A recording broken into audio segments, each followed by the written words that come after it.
Hello and welcome to the Agenda on Politics Social with me, Graham Hughes, and Phil Moorhouse. How you doing, Phil? I'm all right, thank you. Yeah, from a different bias. Yes. We've also got loads of wonderful people in the chat today. We've got Scott there, we've got Pete's Music, we've got Dark 4x4, we've got Elle, Gallifrey and Wren, we've got Liam Fairhurst, One Angry Pagan, got Michael Warner in there, Sean and others. If you'd like to join them, just hit the subscribe button. We need a few more subscribers and we'll get up to 42,000. And then we Pete's win a Music prize. won't be having a good week, will it? Loads of musicians are dropped dead this week. Who's not going to be having a good week? If someone's going to call themselves Pete's Music, I assume they're a fan of music. Oh.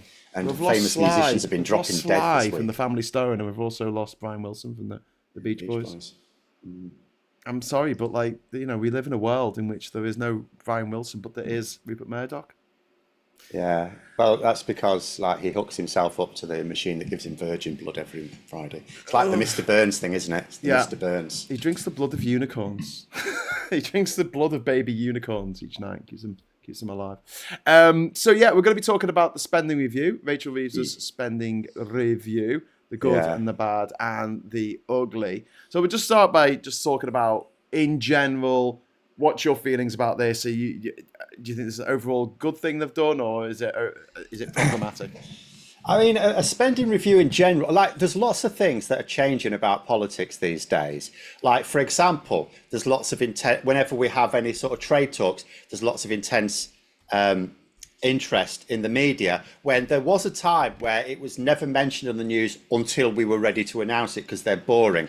The same happened with spending reviews. How many people can, in all honesty, remember the news of any past spending reviews happen every few years? Who can actually remember? This has been the most fuss I can ever remember. All a spending review is, it's the government working out how much money it's got. That's it. That's all it is. So obviously, because it's become this, you have to then announce where the money's going. So, but there is one big difference about this spending review compared to previous ones. Go on, sorry. I was just going to ask, what's the difference between a spending review and a budget, and an autumn statement? Like what? So the budget is how you're going to raise your taxes and then allocate the spend, or taxes and borrow. So it's where you say we're going to borrow this much, we're going to raise this much, and we're going to spend this much. Whereas the spending review is more about how much money have you actually got.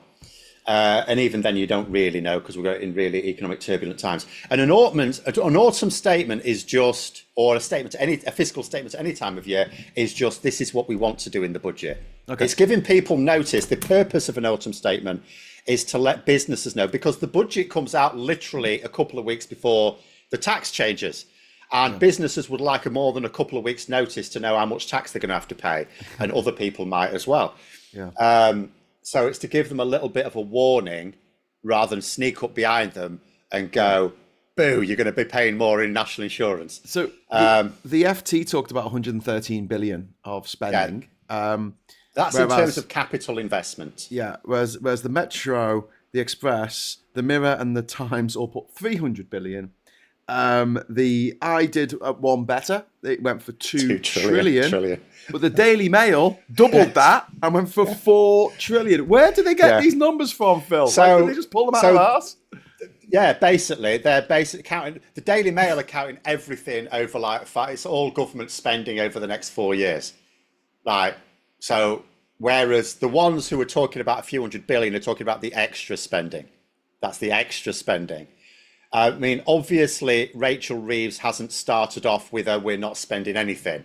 She started off with what was already being spent and has needed to add to it. Now, one thing that is very different compared to previous spending reviews, particularly if we think back to the last Labour government, what happened with the last Labour government is, just like this one, you prioritise certain areas, policy areas. So back then it was education. They also prioritised, policing, and obviously healthcare. That's always a priority. Things like that. Whereas but what they did is they started off with, right, this is our day-to-day spending. This is what the Conservatives have left us, so we're going to keep that, and then we're going to put more money into these areas. What's happened here is Labour haven't felt they can do that, because what they were left with, they couldn't just maintain the level of spending, day-to-day spending, because it was rising anyway. It's constantly rising. So just to tread water requires more and more money, because our economy is like, the population's getting bigger and older and sicker and all the rest of it. And we haven't got that infrastructure, so we're working more inefficiently. And yet the economy's stalled, so there's no extra money coming in to pay for it all. So it's like throwing more and more money in just to tread water. And what Labour have thought is, if all we do is and this is their gamble, and it is a gamble because it's not what they had to do, it's what they think is their best bet. What they've decided to do is go, look, we're gonna actually we can't invest enough to get infrastructure back up with the money that we can realistically borrow, tax and all the rest of it.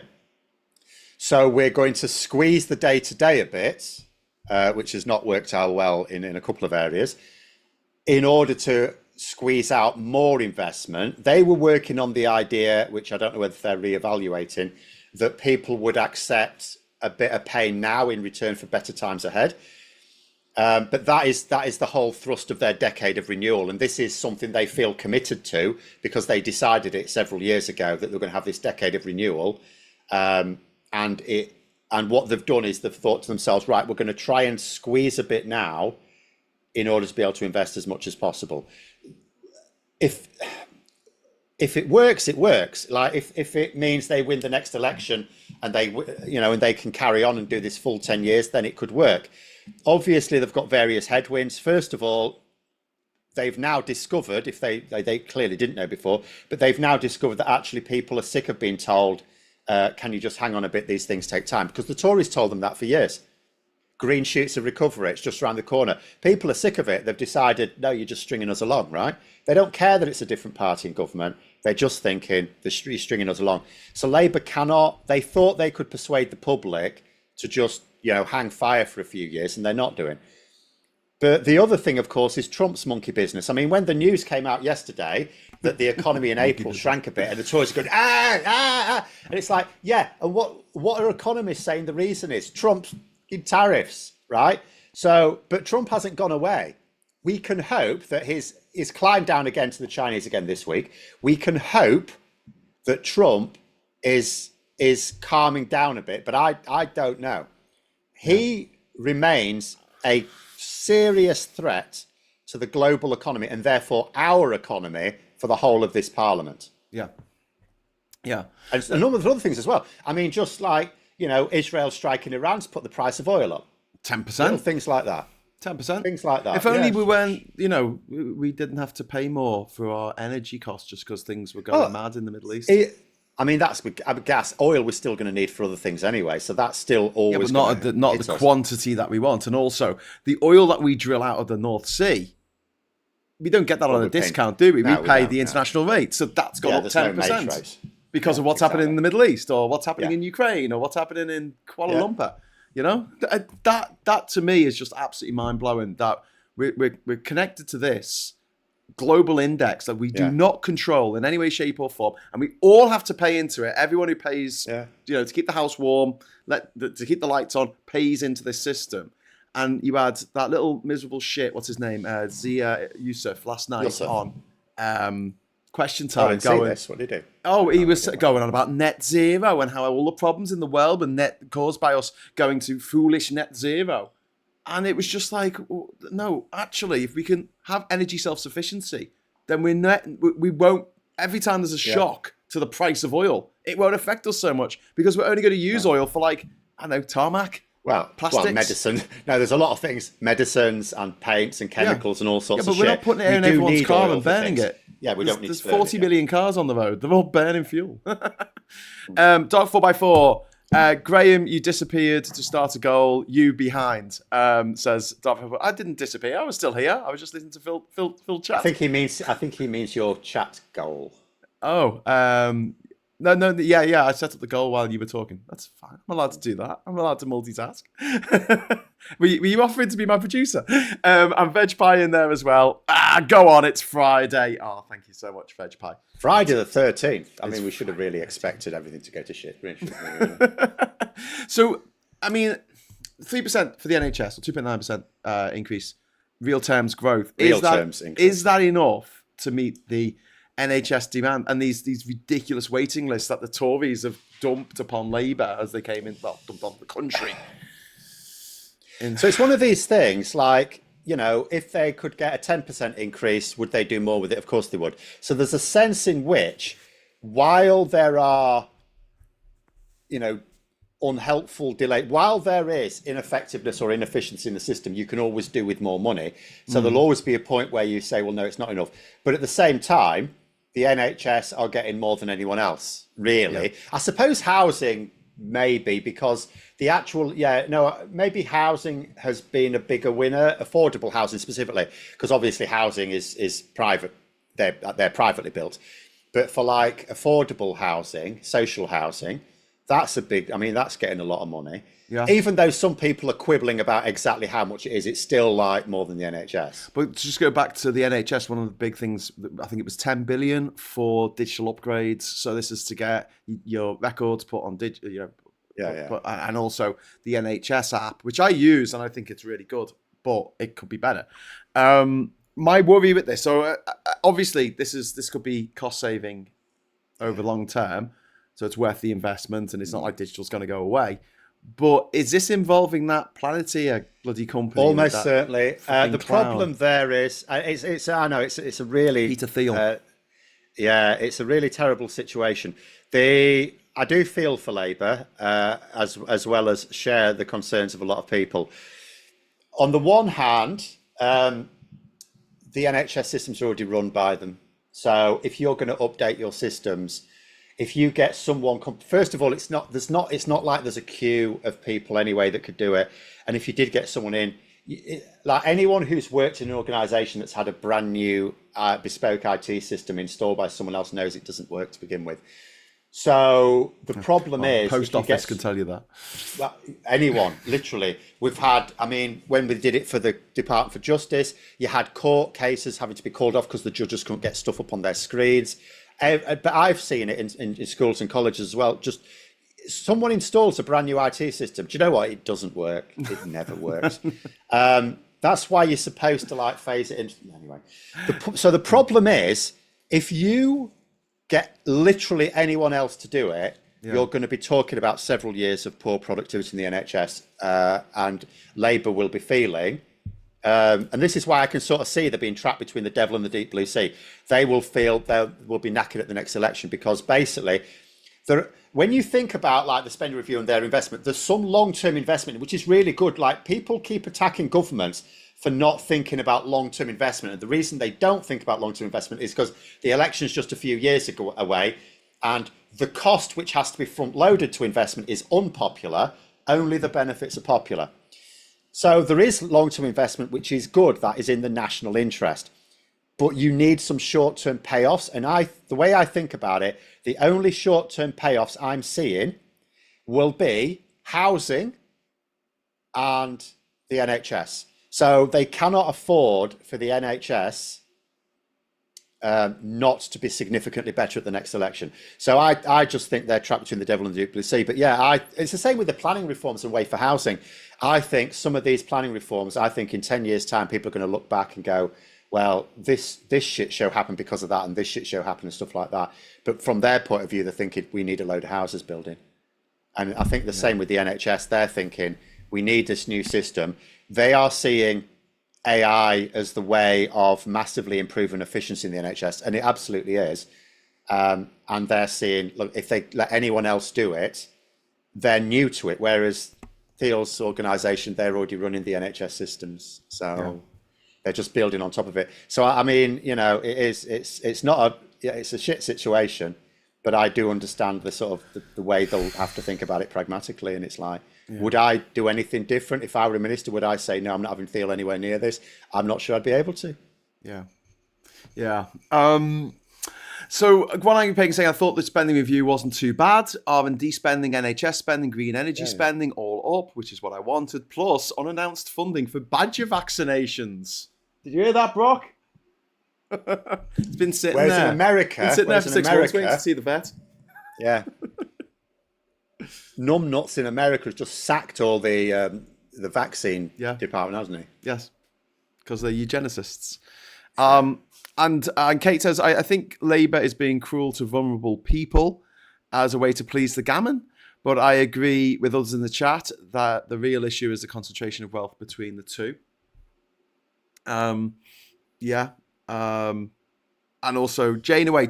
Oh, thank you very much for the £5 super chat there, Janeway. Why do I keep saying Janeway?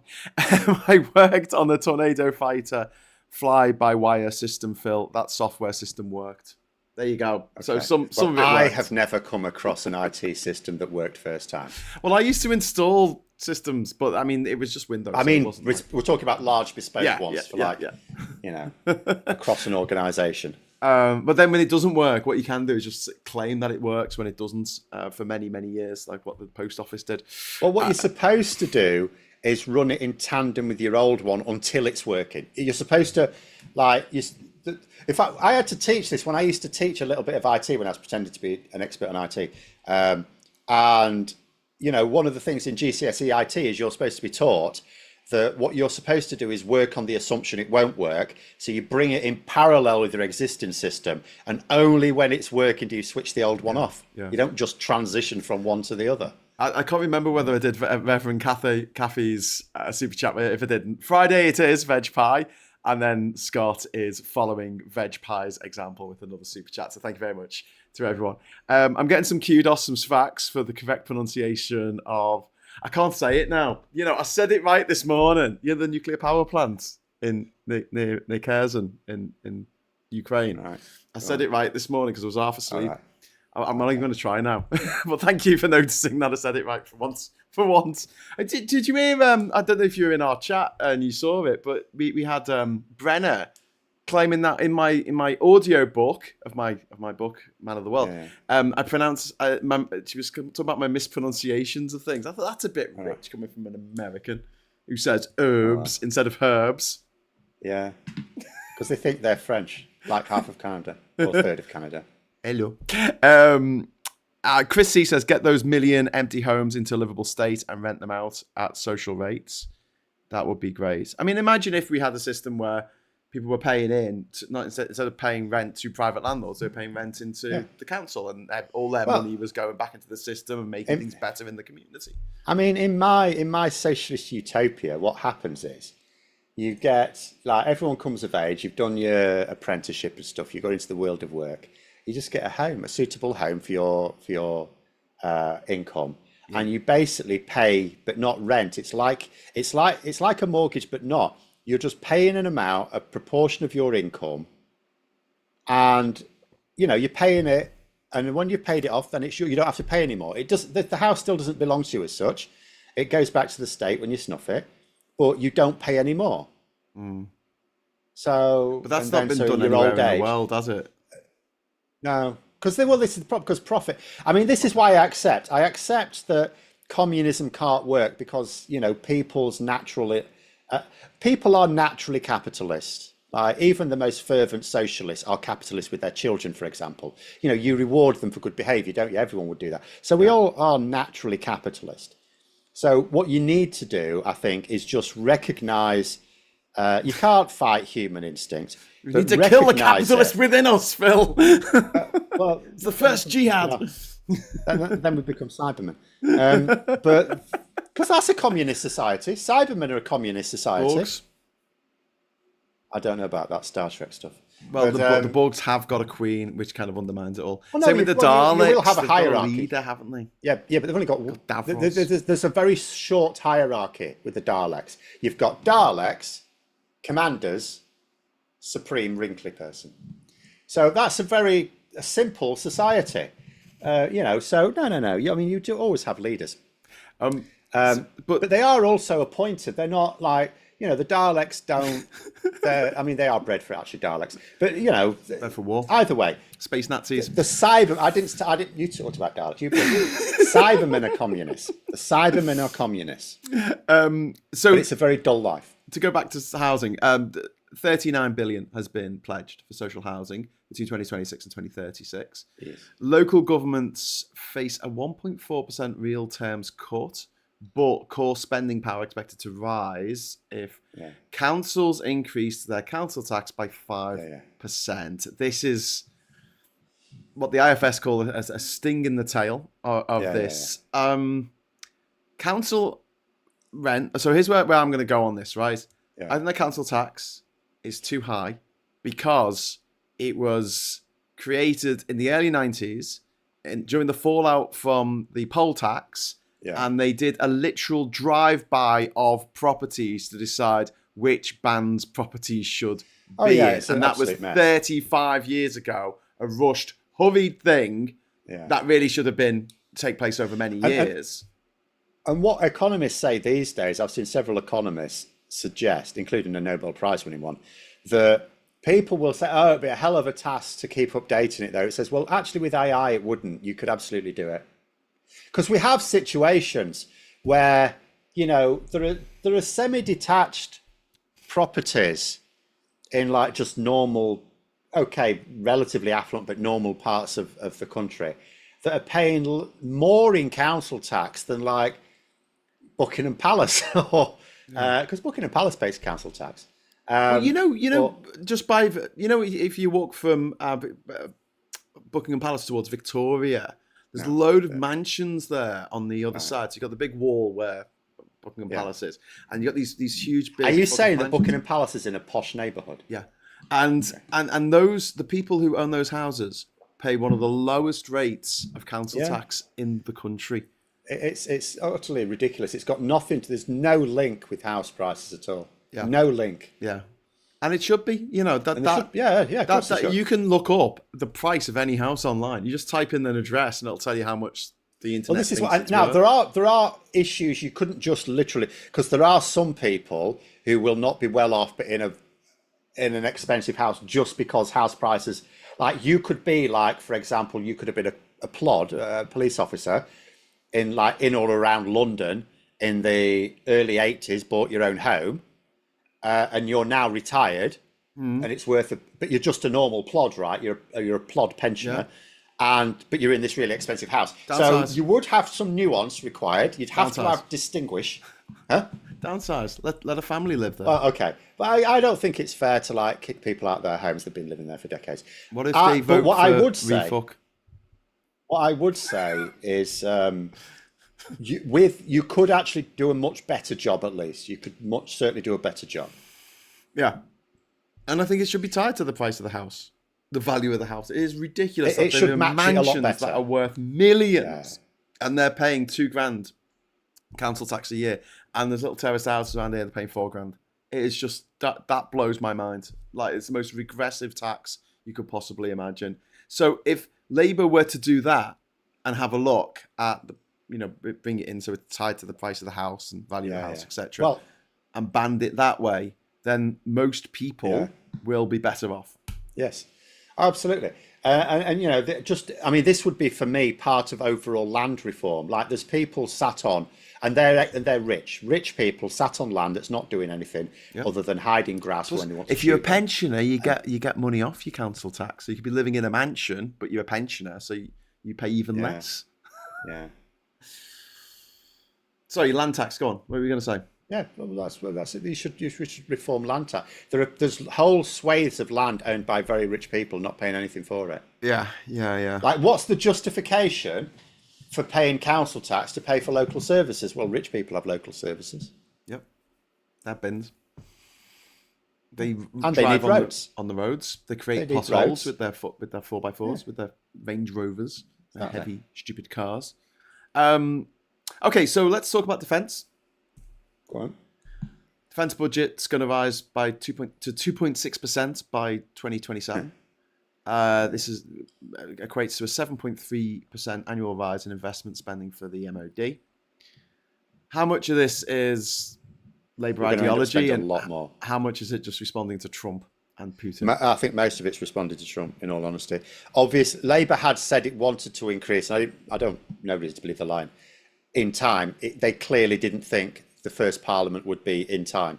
This is Trump, and we're going to be spending way more because of America pulling out of Europe. We are basically going to be spending we're going to have to go back to not quite necessarily Cold War levels of spending, but we are going to have to go back. I mean, if people want to look up how much of a share of GDP was spent on defence, even when I was a lad in the 80s, for example, it was out of this world. End of the Cold War, all of a sudden, I mean, one reason for prosperity in Europe was the end of the Cold War, because it allowed governments to spend more on other things. We weren't spending, because, like the thing with defence is, unlike any other government department, if you do it right, you don't ever use it. You're spending tens of billions on stuff you're never going to use, because that's the aim. You don't ever want to use it. Yeah. That is the whole point of it. Defence. One of the reasons why the biggest winners at the end of the war in terms of fast growing economies were Japan and West Germany, because they weren't allowed to have an army that was big enough to go and invade anywhere. Yeah. So they saved shitloads on their military budget at the same time that America was spending half of it. But every single tax dollar that came in, half of that was being spent on the military or NASA, or a bit of both. So they had a lot more money to spend on helping people live, in decent housing and have decent jobs and infrastructure improvements, which led to more investment, which led to, industry. And you have annual commerce. checkups in Japan, health checkups. Yeah. Everyone gets that annual health checkup. MOT. Yeah. That's what we need.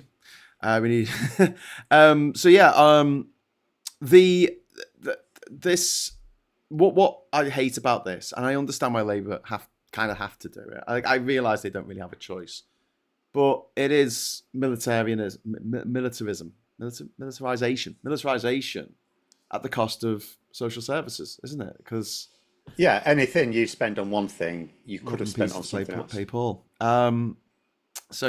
But where my ears pricked up was to do with transport, especially in the north. Okay. So I'll just say one thing on defence, though, just on that point you were just making. Yeah. So the rationale will be, and it's true, it's not just a way of arguing it. So if we think about the full-scale invasion of Ukraine, because I had someone in my childhood recently saying about how much we've given to Ukraine, right? It's like literally a few billion. But most of what we've given them is actually interest earned on seized Russian assets. So it's not that we have actually given some of our own, but it's literally just a few billion.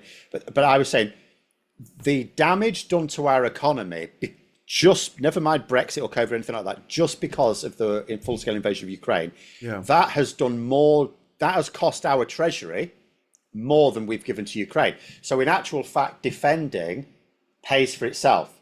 So if you can spend too much on defence, as long as you spend enough. If we can get to a situation where Europe as a whole can literally stop Russia ever invading, not just deal with it when it happens, but actually make it not worth their effort, then our economies will do much better, and then it will pay for itself. Yeah. But it's very difficult to explain that to someone, because what they will see is a load of money being spent on something that, if it's working, doesn't actually get used. Yeah. Yeah. Well, exactly. Yeah, it's like going defence against floods and things like that. Like flood defences is something that refuck don't want to do, because they think it's a waste of money. But when there's a flood, it's going to cost more money in the long flood. I mean, Lincolnshire, like you get hundreds of homes and businesses flooded every year. And yet Lincolnshire County Council, which is now Reform UK, have decided, you know how we're going to save money? They've scrapped the flood committee. Yeah. We're not even going to talk about flooding in one of the most flooded counties in the country. And when it floods, they're going to put their fingers in their ears and go, la, la, la, I can't hear you. Or they're going to say, oh, that's terrible, isn't it? What bad luck. What bad luck, it rained a bit hard. Stop moaning. Man up. Yeah, so I mean, I get why they have to do it. It's just a bit heartbreaking that they do. But I was going to talk about transport. So we've heard the words Northern Powerhouse again. Northern Powerhouse Rail. I would have changed the name as well, Phil. Levelling up, Northern Powerhouse. And do nothing, say things and do nothing. That was a Tory way, wasn't it? Yeah. But we're seeing the day-to-day transport cut by 5%. Meanwhile, we're getting 15.6 billion for regional transport and rail nationalisation over time. And also, we're seeing the environmental budget cut by 2.7%, but we're seeing 14 million for the Sizewell C nuclear power plant. Yeah. So it's like they're giving it one hand and taking away from the other. But this is what I was saying. This is what they're doing that is different to the last Labour government because of economic circumstances. What they're doing is saying we can't just fund the day-to-day and then have extra for investment because it won't be enough to make a difference. What they're saying is so they're taking from day-to-day to pump into investment, so that the plan is in 10 years' time we're up on the deal. But they need the public to like bear with them for 10 years, which is going to require potentially a more persuasive strategy than they so far have. Well, they need a marketing budget. A good one. A good one. Well, not just blowing it on some idiots. Yeah. On what are they called? Well, the people who come in and tell you what to do. Consultants, that's it. Consultants. Not great. So, I mean, the transport networks outside London have been underfunded for so long. And I really, really welcome trams being put in various cities. I wish we were getting them in Liverpool, but we're not. But if we can update the line from the Transpennine line from Newcastle through to Liverpool, I'll be very, very pleased, because that's got to go through Leeds. Bloody it's going to go across Leeds, the Pennines. York. It comes down from Scotland. Well, can come down from Scotland, but yeah, Newcastle, Durham, York, Leeds, then across through Huddersfield. There's a couple of lines it can take. There's like a slow one that Northern takes. It takes like an hour. And then there's another one which is a bit faster, which is the one that the Transpennine Express takes. It goes into Manchester, and then it's Liverpool. And yeah, it's like 3 hours. It's a 3-hour journey, Phil. Like, it's quicker for me to get to London from here, which is just mind-blowing. Yeah. And it's because it's rickety old track. We have this problem where, because we were the first country to really have a train network, it's really shonky now, and when they try and update it, they're having to deal with problems that were created almost 200 years ago when these things were originally built. They can't just start new like they can in China, where there weren't any trains going from Tibet to Beijing, but now there are. A different engineering challenge, admittedly, but I want to see that kind of investment. And the Tories never did this. The Tories, they took away day-to-day funding. We're talking about a 1.7 decrease in council funding from central government. The Tories presided over nearly 50% decrease in central funding. 50%. And this is the thing that gets me about them. They claim to be the party of business, but yeah, if a business carry on and it never invested, and just then slowly collapsed and went out of business, everyone would turn to it and go, well, what did you think would happen? And yet that's how they run the country. Yeah. And they think Matt Thatcher was this marvellous economic thing, even though she had 2 recessions. It's like, no, what she did was but she cut taxes and she did all this and she balanced the books and everything. Yeah, by selling off national assets. She just sold the family silver. Yeah. And eventually she ran out of things to sell. Yeah. And then it went to shit and Labour came in. She wasn't an economic genius. She just sold things. She just cut taxes. She created Liz Truss style holes in the budget, but she just filled it by selling stuff off. Well, we ain't got anything left to sell. And we can't afford to buy it back as well, which is the problem with water. You can see it in their eyes, like in the Labour MPs talking about when they're talking about water. Yeah. And they're like, we want to renationalise it. We really want to renationalise it, but they know that if they do, they're going to run out of funding very, very quickly because of the amount of debt that these toxic assets have. Or just everything, just the general state of things. Like, remember the reason why people are wondering why they're fanatically wanting to keep it in the private sector, because that infrastructure that hasn't been built for ages now needs building. And even if Labour could take it on its hands free, because there's a group going, they could pretty much get it for free. And it's like, so let's say they could, Labour then still have to, then it's theirs. So they have to pay for all the reservoirs and stuff like that. How are they going to do that? Borrow it. They've already borrowed, they've maxed out the credit card. So that means what? They cut more off day-to-day spending, or do they take that money back off the NHS? That's the problem people don't appreciate. Even if you could nationalise it for free, like in the here and now, this is the sort of, in 10 years' time, great. If we've got everything sorted out, absolutely. But in the here and now, you nationalise it for free. We would then have to stump up the money for that investment. So they'd rather the private sector did that, and then if they ran into trouble later, we'll nationalise it later. I absolutely hate it. I absolutely hate that we're in this situation. I'll tell you what I would accept in the here and now, and this is one thing that's supposed to be under consideration, turn it into a not-for-profit like Welsh Water. Yeah. Because then it's still in the private sector, it does its own thing, but there's no profits. Yeah. It just runs itself. It's still in the private sector. It runs money. itself like a business, but there's no profit. No bonuses, no shareholders. Well, the money I don't goes care back about bonuses. You can give bonuses. I'm fine with that. That's staff. That's wages. Well, I mean, come on. Do they deserve bonuses when they're filling No, up? they have to deserve it. But it would then be linked to service. It wouldn't be linked to profit. It'd be linked to service, not profit. Fair enough. And then we've got we're talking about environment and stuff. I mean, they're cutting DEFRA, doubling down on nuclear. So this is quite interesting. Is this a way of sidestepping when the refuckers are going on about net zero and what a problem it was, and they're like, well, we'll have nuclear then? There's multiple benefits to nuclear. I'm not a fan of nuclear fission, but there are multiple benefits, and one of the biggest is, so when we had that outage in Spain and Portugal recently.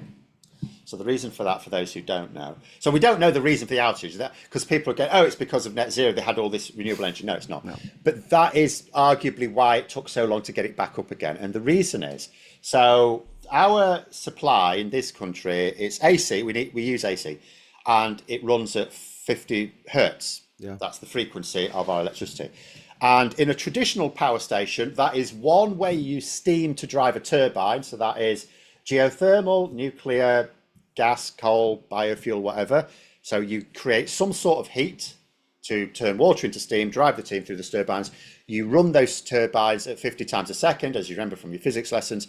You rotate a coil in a magnet, you generate AC electricity. And you do that 50 times a second. You have naturally created your 50 hertz supply for the national grid. Wind doesn't work like that. Solar doesn't work like that.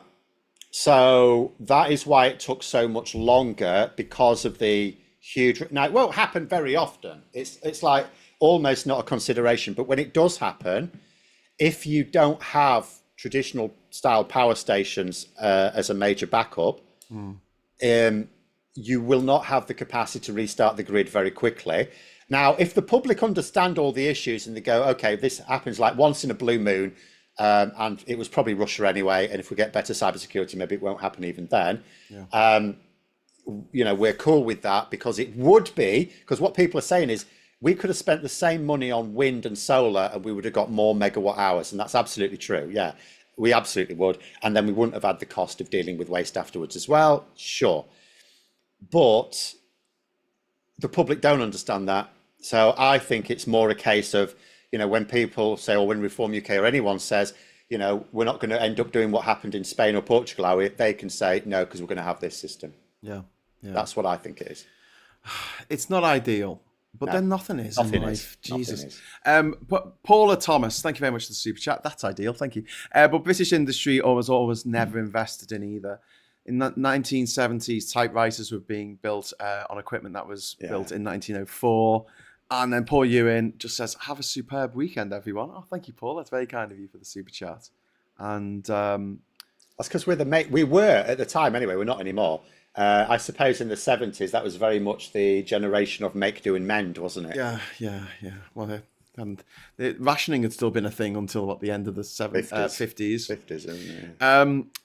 Trip is saying, I just found out my cousin knew a lot of the cabin crew that died in the India plane crash. Oh, I'm so sorry to hear that. That plane crash is it's a sum of all fears, isn't it? It's just a plane going down in a very, very densely populated area immediately after taking off. I mean, literally as well. I mean, it hits a medical residential area, so it basically hit where doctors live. Yeah. Joanna says, if you're talking about a black restart and grid following, a lot of new winds can actually create a grid forming network using a concept called virtual inertia. So there you go, Phil. Virtual inertia. But we need inertia for the plebs, says Ilkara. Lipshin asks, why do people's posts keep disappearing while I'm in the middle of reading them? I don't know. Maybe they delete them, or I have no idea. Pete is saying, but if utilities are nationalised, the profits could go on cool stuff like relieving the stress, better facilities for schools, filling plot holes, keeping the streets clean, etc. It could.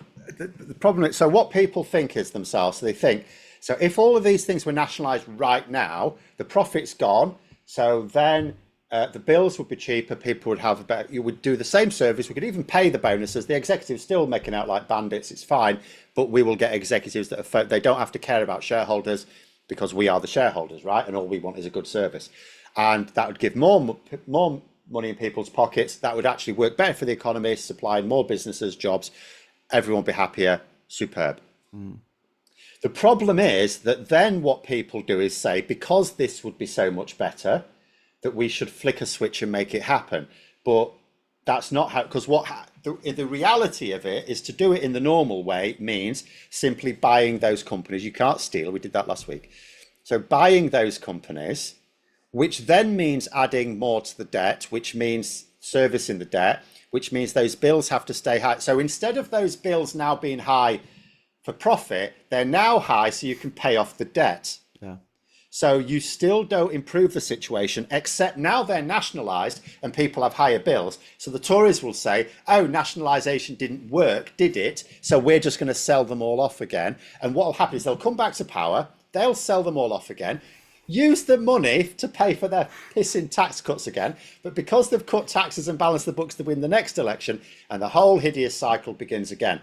So that's what people need to be aware that once you've done a thing, once you've sold something or broken something, you can't decide it was a bad decision and just flick a switch and turn it back again. Same with the EU. You know, we do want to get back to the position where it's nationalised, but you cannot do it in a way that doesn't give. If people don't see those benefits before the next election, you've knackered it. With the trains, isn't it? They're letting the contracts run out, and then that's an easy coming one. Under nationalised. But it's not going to mean cheaper fares. I hope the first thing they target is just stopping all these ridiculous cancellations and delays. That's improving the service is more important than making the fares cheaper to me. It is very, very frustrating that you just cannot trust the trains. Yeah. Like if if you have a meeting that you've got to get to at 5 o'clock in London and you leave in Durham, you've got to leave in the morning because there's a very good chance that you will get delayed. This is what I found that not the last time I went to London, the time before though, because I mean I set off plenty early, and yet I was still late. So then I was thinking, I had to leave an hour and a half. I already left such that I was giving myself half an hour, and that wasn't. I needed an hour and a half. Yeah, an hour and a half. Yeah, of just time extra of your time. Yeah. Whereas I should be able to go. This is the train will get there. I know it will get there, and this is the time I need to get there, and I should be able to have it with just a few minutes leeway for me being stuck a traffic light or something. I was planning to do some work on my way down to London the other week, and unfortunately there were a load of Sunderland fans on the train. They didn't want me to do my work. They wanted to sing. That's always unfortunate. ABBA songs at the top of their lungs, which is quite cute, but Dark 4x4, thank you very much. £5 super chat. My car is from the 60s, my stereo 70s. People still complain about these things. Some things get something new, mine's worse. Says Dark 4x4. Thank you very much for the super chat. I mean, look, if it still works, keep using it. I mean, one of the things that we have now more than ever, and this has been around for 100 years, so it's nothing new, is planned obsolescence, where they make it so you feel like you've got to get a new car or a new iPod or a new. That's really old, don't it? A new smartphone every year because the new one is a different color or whatever. That Ford did that, didn't he? Was it Ford or was he? There's lots of companies that will I think we're now moving a bit more the other way, and people are realising that actually things should be built a bit more to last in some areas. The one thing I get too regularly is a computer, but that's because 3 years later it's substantially better for the same price. But in general, yeah, a lot of my kit is really old. I don't get things until they're broken. Generally speaking, I'm not about new stuff. Okay, so just to go back to sort of the bigger picture on this, and you mentioned it earlier in the show about the economy contracting in April 0.3% because of bloody Trump. Because of Trump. Because of Trump. But if this continues on, if we continue to have these price shocks, we have the oil going up 10%, and Trump comes out with some other bullshit. We don't know what's going to happen in July. Is he going to double the tariffs because he hasn't got any deals? Is he? Well, I'll tell you another thing. There was discussion about this, wasn't there, in the little group? I mean, if Tommy Robinson gets busy with the riots again, or anyone indeed, maybe we just need to find him a nice restaurant and he'll chill out. But take one for the team, Hawks, and let him back. But in general, if there are some more riots, that's obviously creates an economic hit. Yeah. Usually, good weather is beneficial to the economy. People go out spending. Yeah. Yeah. Whereas if it also encourages people to lob bricks at their mates' ghoulies, then that sort of counteracts the benefits. So there's all sorts of things. And the one thing, like, the one criticism that reasonable people, should we say, not party political people, but reasonable people have about the way Labour are managing this budget is they're talking about the fact there's leaving almost no head, there's like no margin for error, and yet we know that these things keep happening. Yeah. But they just feel trapped. They have to invest. They need to act. There's been 14 years of. I challenge anyone to name anything the Tories invested in that 14 years. Anything Boris at all. Johnson. That doesn't really count. Michelle There's no Moan's public yacht. benefit to that. There's no Michelle public Moan. benefit to it. It's not even in this country. If it was, we'd have seized it by now. Oh well, the Scottish, there was buildings. She bought houses for her kids with the money that she got. So she bought houses in Scotland. That's not an investment in society. What's an invest? What public investment? Investment. Just any. Like, even if it wasn't very much, given that they had a decade of, because that's the other problem Rachel Reeves has got. The cost of borrowing has now gone up because interest rates have gone up. But for a full decade before COVID, the Tories had a full decade of cheap borrowing where they could have invested with very little cost. Now that's gone. And also our credit rating went down as well. Yeah, Brexit. So our covenants. I mean, Brexit is costing us 40 billion quid a year. That's for the Treasury. That's not. It's about more like 100 billion for the country, but 40 billion specifically for Rachel Reeves. We're coming the AA minus. Yeah. From Fitch ratings, Trading Economics has AA3. We used to be AAA. Yeah, that's the same thing. That means the same thing. Yeah. We used to be AAA. Yeah. And then America is now not AAA with all of them. But this means that if you have foreign investors trying to invest in your country or want to, that the interest rate goes up. One of the big problems with the Eurozone was that each country had its own interest rates, didn't it?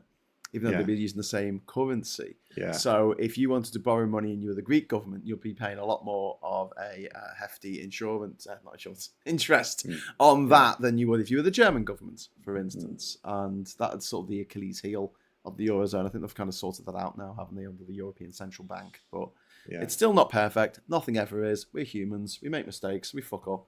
And it's quite understandable that our... Well, letting Greece into the Eurozone was a bit of a mistake. Governments will reflect the way we are. But yeah, this is it's been described as a fiscal straitjacket that Rachel Reeves is in. And you've mentioned it there, saying there's no wiggle room. There's no wiggle room. Like, if anything fucks up, riots, war... If she wants to create herself, because they're going on about the fact, well, she should have more headroom. Well, to create herself more headroom, she has to invest less. She has to plan to invest less. She has to plan to invest less. And it's already not certain. It's not even like people are thinking with all this spending, it's not like, I'm not seeing economists saying, this will definitely make a difference to people's lives at the next election. It's like, it might. We're not even that sure. So, of course, I mean, this is the bind they are in, to be fair to them, despite some people trying to make it sound simplistic. They are in a bind. They really would want to invest a lot more. Yeah. So there's no margin for error, and yet we know errors are tumbling out.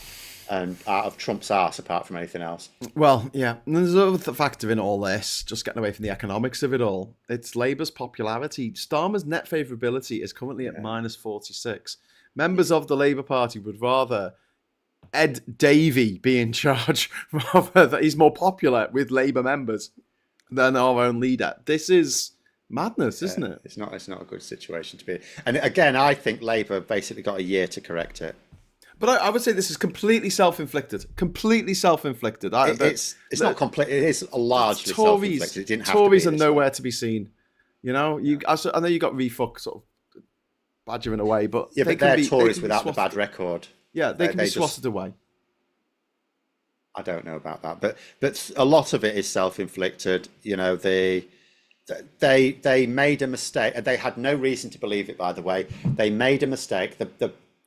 Their entire strategy was, and they're committed to it now. Their entire strategy was based on the notion that people would understand that things would have to get worse for a little bit before they will start to get better.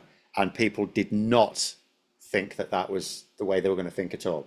People expected immediate improvements.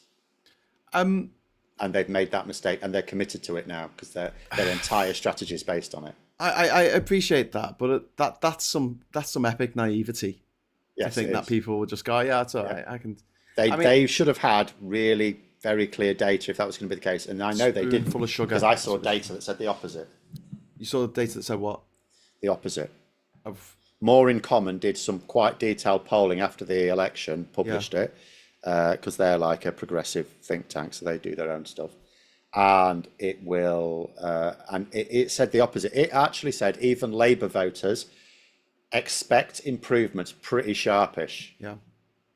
And they could have improved things just by rhetoric, just by saying to people, we're going to make it better, we're going to do this, and announcing stuff. And, you don't, they say, oh, we're not going to announce anything unless it's fully costed. I know it's just.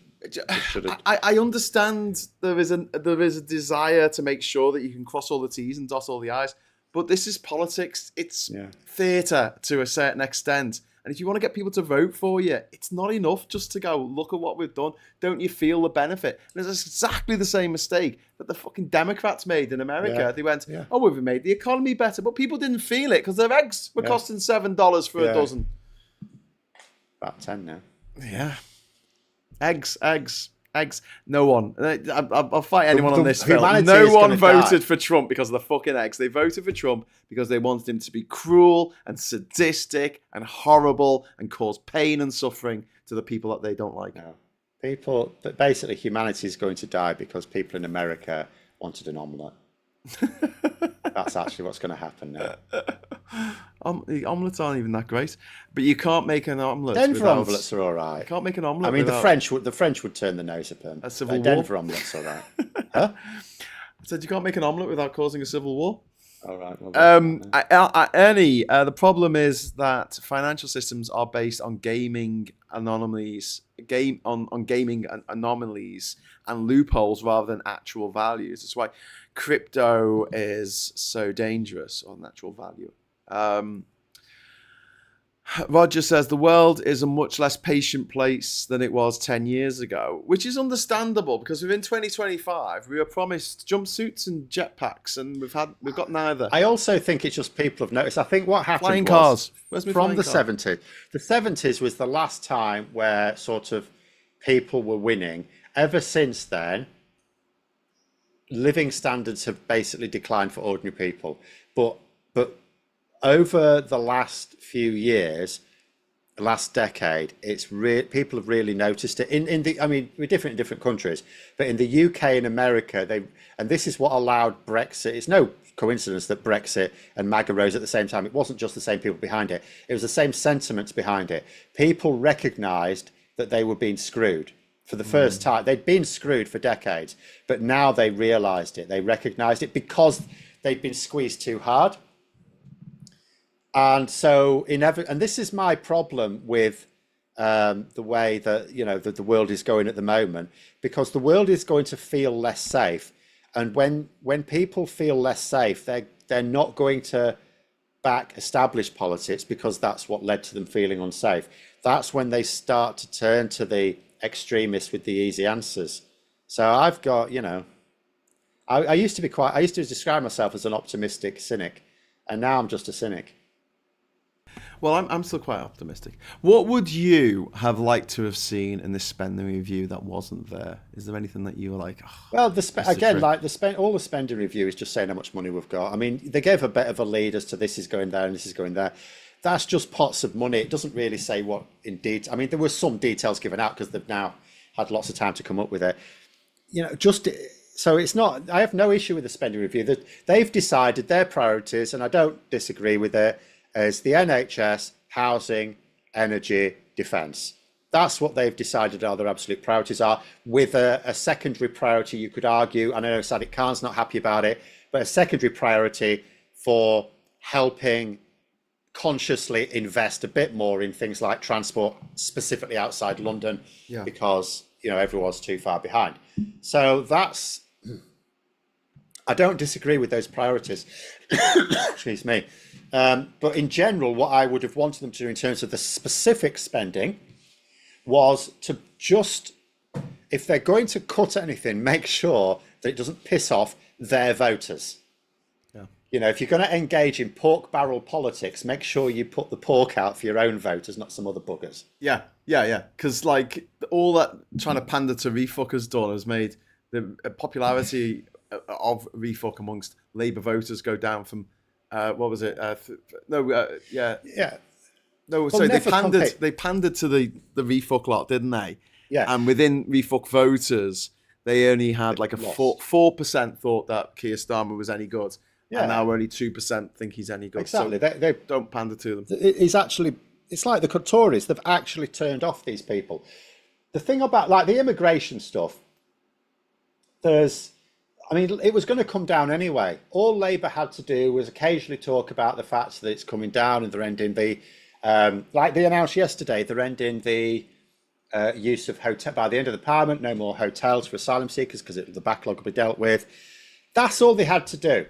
Because ultimately what these people, the people who have these anti-immigration attitudes, what their real issue is housing and getting a GP and, their kid not having a ridiculous class size, and having a decent job and being able to afford food. These are the sort of things that will get them to vote for Labour next time if they're addressed. Yeah. Whereas what they've done instead is they're deliberately shining the spotlight on the areas of strength for Reform UK, because Labour cannot do anything with immigration that Reform UK will not promise to beat. Yeah. Nothing at all. They should be talking about the stuff that Nigel Farage doesn't want to talk about, because even climate action is popular amongst Reform UK voters.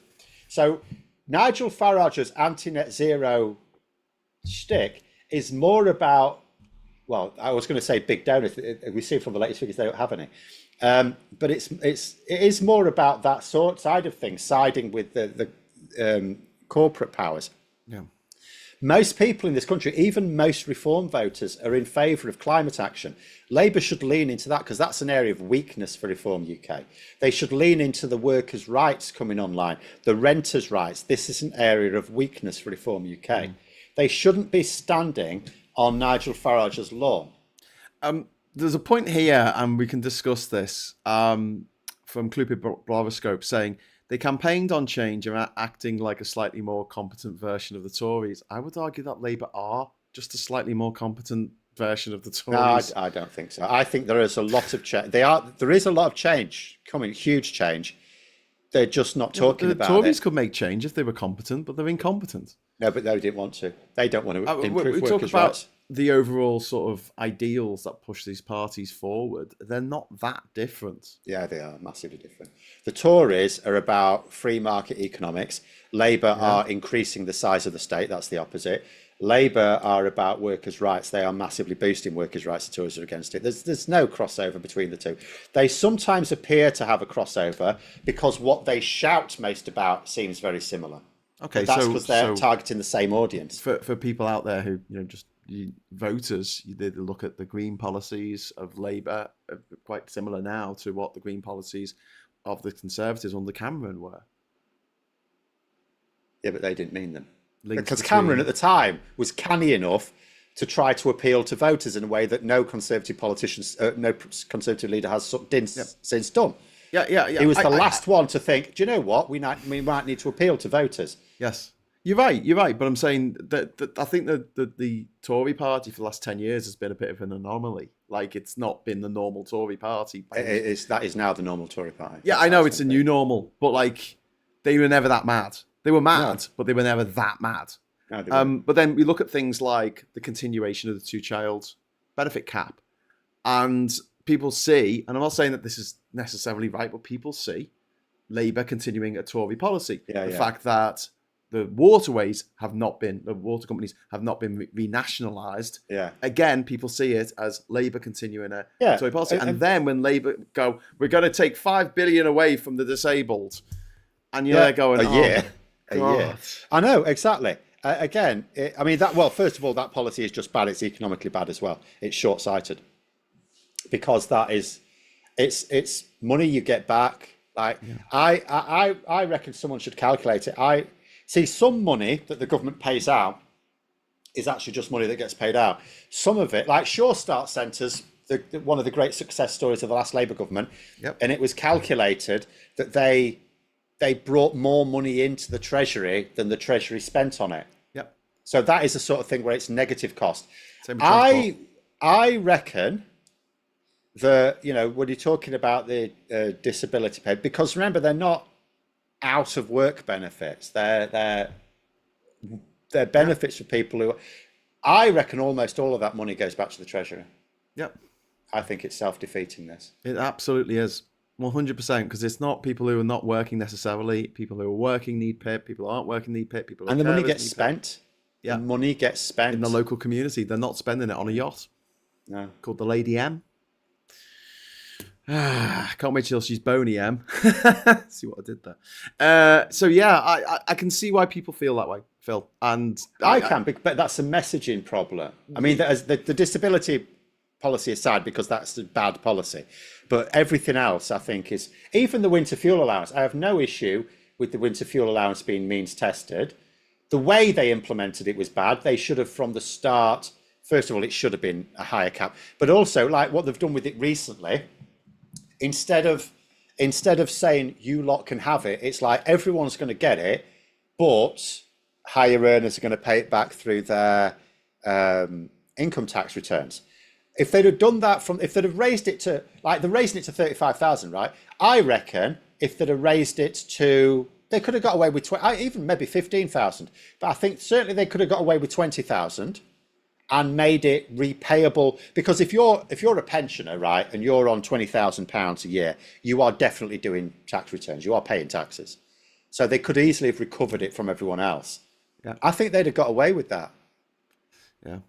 So I that was a message. That was a messagey thing. Well, Same with the farmers. Here's a good point from Janeway saying Labour have not dealt with the Tories in the BBC, Charity Commission, Ofcom, the EHRC. No. So no. Well, they're leaning into, like, Labour are becoming, in terms of the EHRC, they're becoming socially regressive now.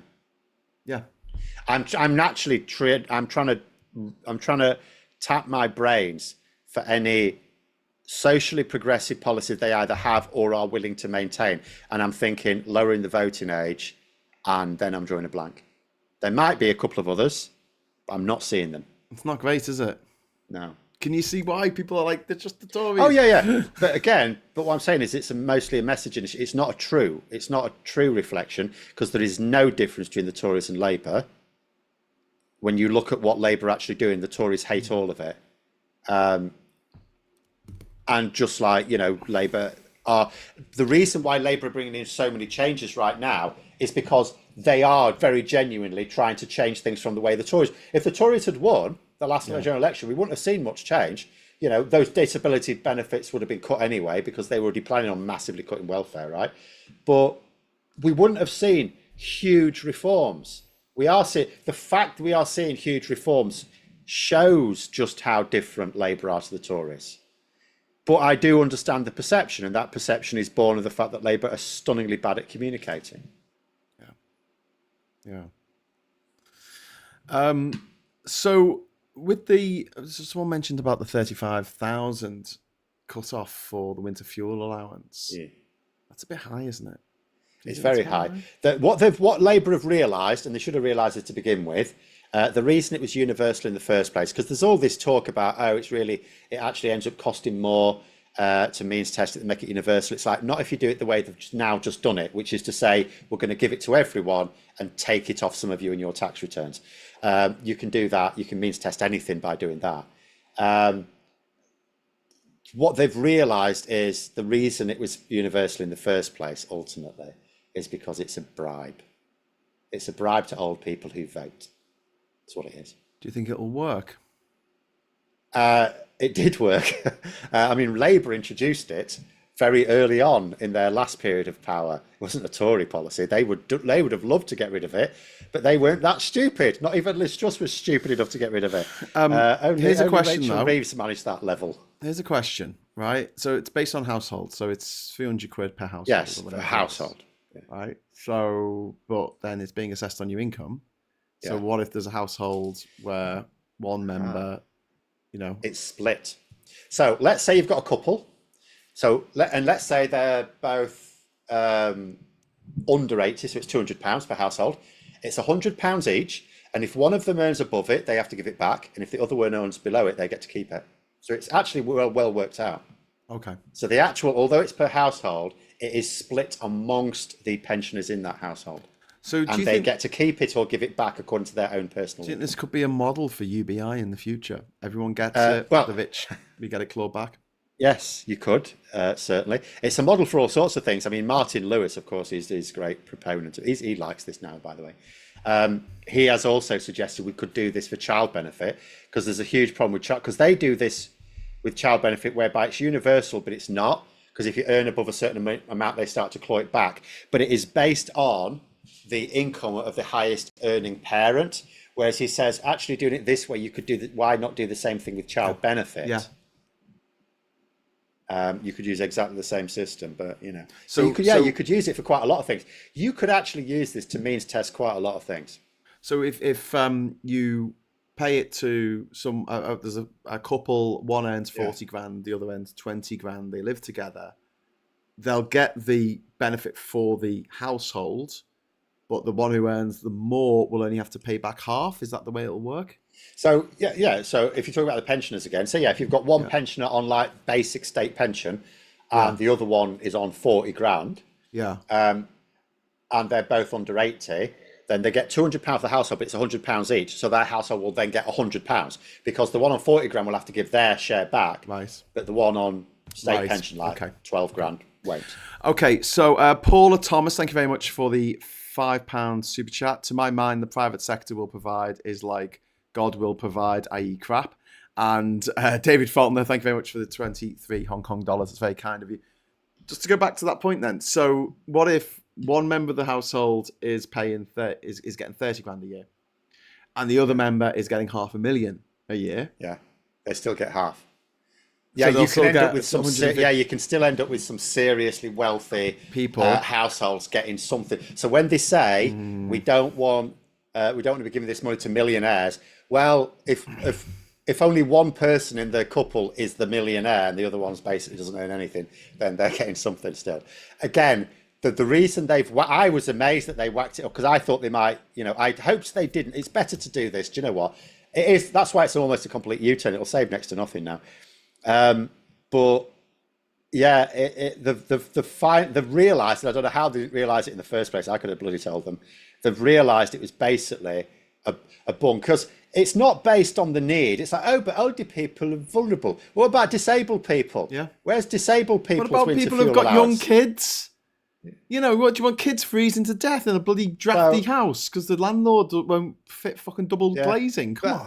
So, I mean, that's what it always was. It always was a bung to old people who don't generally vote Labour. Labour introduced it. Gordon Brown introduced it, right, early on in Labour, during Labour's first parliament last time round.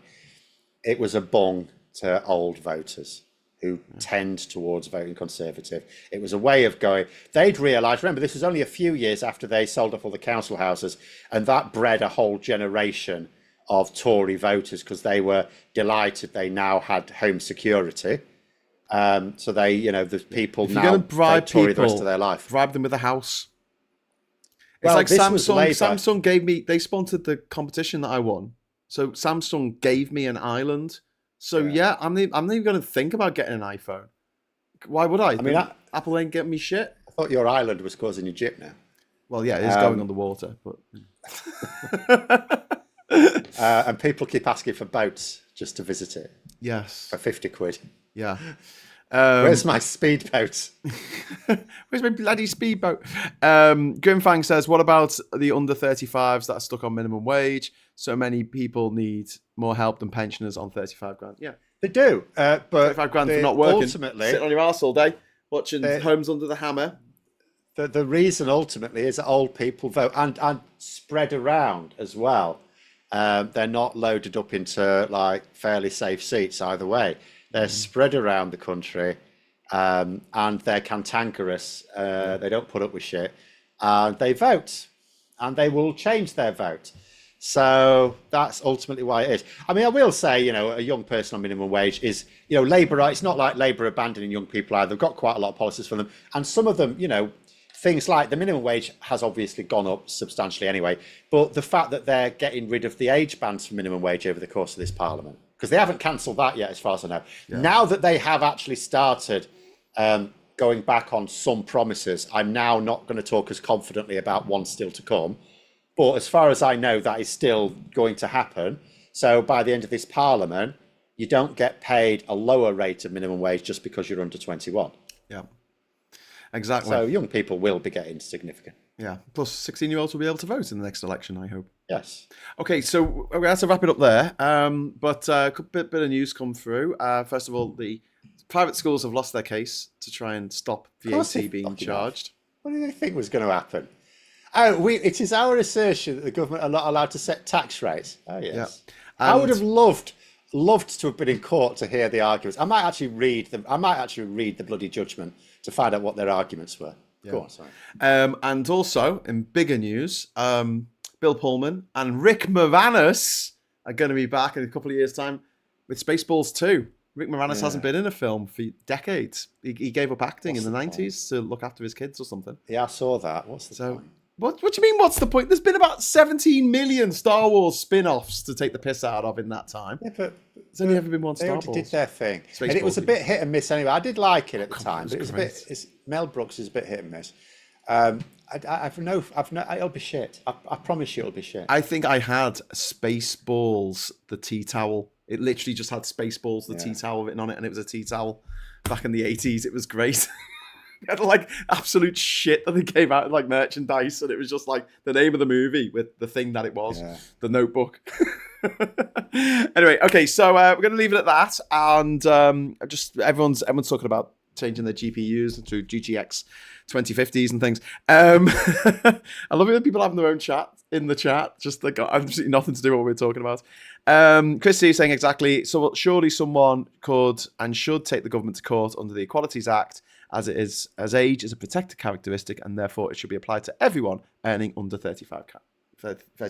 You can try, and it wouldn't surprise me if someone has already tried that, but no, in reality, the government can just set tax rates however it likes.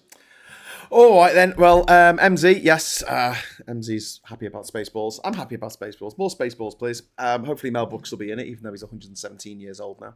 And I'll be back at 9:30 tonight for the Friday night social, so please join me and friends on that.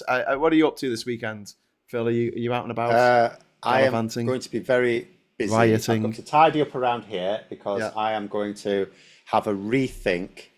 I'm doing some different things on the channel. I'm going to have a rethink about my streaming strategy. Ooh, okay. Which means I'm going to get some more professional kit in, maybe. But I need to tidy up. I need the room for it. Okay, all right. Well, we'll chat about that after we've gone off air. So, thanks very much for watching. Give us a like on the way out if you are so minded. Thank you very much for the super chats. That's very kind of you. And until 9:30 tonight, I'll say hello, good evening, welcome, and goodbye.